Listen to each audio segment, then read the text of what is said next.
Energy sector بہت بڑا اہم ہوتا ہے. اگر انرجی سیکٹر میں امپرومنٹ ہے یا انرجی سیکٹر ہمارا اسٹرانگ ہے تو کافی مسئلے حل ہو سکتے ہیں.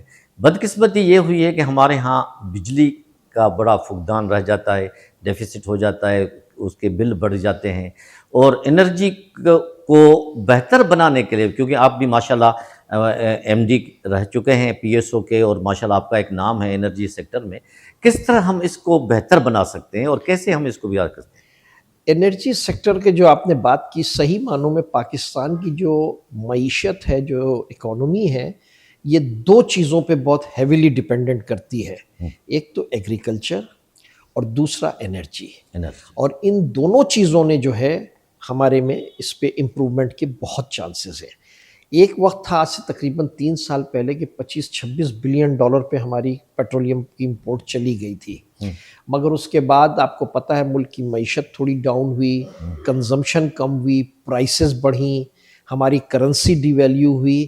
تو ان سب چیزوں کی وجہ سے جو ہے اس سال کا ایکسپیکٹڈ بل جو ہے وہ 16-17 بلین کے رینج میں آئے گا. تو یہ اس سے بھی ہمیں سپورٹ ملے گی اپنی اکنامی کو بہتر کرنے کے لیے.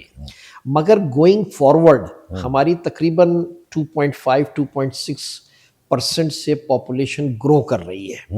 تو جب آپ پاپولیشن اتنی گرو کر رہے ہیں تو آئندہ 8-10 سال کے اندر ہم ایک تیسرے چوتھے نمبر پر ہوں گے پاپولیشن کے لحاظ سے. اور ہو سکتا ہے کہ ہم امریکہ کو ایکسیڈ کر جائیں ان پاپولیشن، تقریباً 400 ملین پہ ہم پہنچ جائیں، ابھی 250 ملین پہ. تو یہ ایک بہت بڑی گروتھ ہے جس کو ہم لے کے چل رہے ہیں. اور اس کے لیے بہت ضروری ہے کہ ہم اپنی جو ہماری عوام ہے ایک تو ان کو ایجوکیٹ کریں، اور دوسرا کام ہم یہ کریں کہ ان کو جو زیادہ ایجوکیشن نہیں لے پا رہے ہیں فار ویریس ریزن، ان کو جو ہے تو ہم اسکل ڈیولپ کریں، ان کی ہم اسکل کے سینٹرز بنائیں، اسکل ڈیولپمنٹ کے، جہاں پہ ان کو ووکیشنل ٹریننگ دی جائے. بجلی کا کام ہے، لکڑی کا کام ہے، الیکٹرانک کا کام ہے، ایئر کنڈیشننگ وغیرہ کا کام ہے. تو آپ کو یہ تمام ریسورس اویلیبل ہو جائے گی اور ان کو باہر بھی جانے کے مواقع زیادہ ملیں گے. تو یہ ہم کر سکتے ہیں.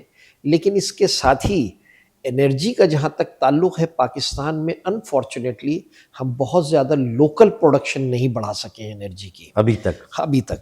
حالانکہ یو این او کی رپورٹ کے مطابق پاکستان ان کنٹریز میں سے ہے جس کے شیل آئل کے ٹاپ 10 کنٹریز میں سے پاکستان شامل ہے، اور اس میں انڈیا نہیں ہے. تو اگر آپ اتنا پوٹینشیل رکھتے ہیں اور اس کے بعد اس کو آپ ایکسپلائٹ نہ کر پائیں، نکال نہ پائیں، تو یہ تھوڑی افسوس والی بات ہے. مگر اس میں مسئلہ جو ہے وہ یہ ہے کہ بڑی جو کمپنیز ہیں انرجی کی دنیا کی، وہ انٹرسٹ آپ میں نہیں لے رہی ہیں، وہ یہاں نہیں آ رہی ہیں، اس لیے کہ پولیٹیکل اسٹیبلٹی نہیں ہے، لا اینڈ آرڈر کا ایشو ہے، سیفٹی کا ایشو ہے.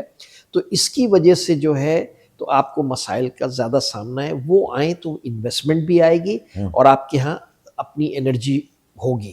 اور اگر ہم نے ڈومیسٹک اپنی پروڈکشن کو نہیں بڑھایا تو اس کا نقصان ہمیں یہ ہونے جا رہا ہوگا کہ آپ کا انرجی بل بہت بڑھتا چلا جائے گا، اور پھر پاکستان کو اس کو مینیج کرنا بہت مشکل ہو جائے گا.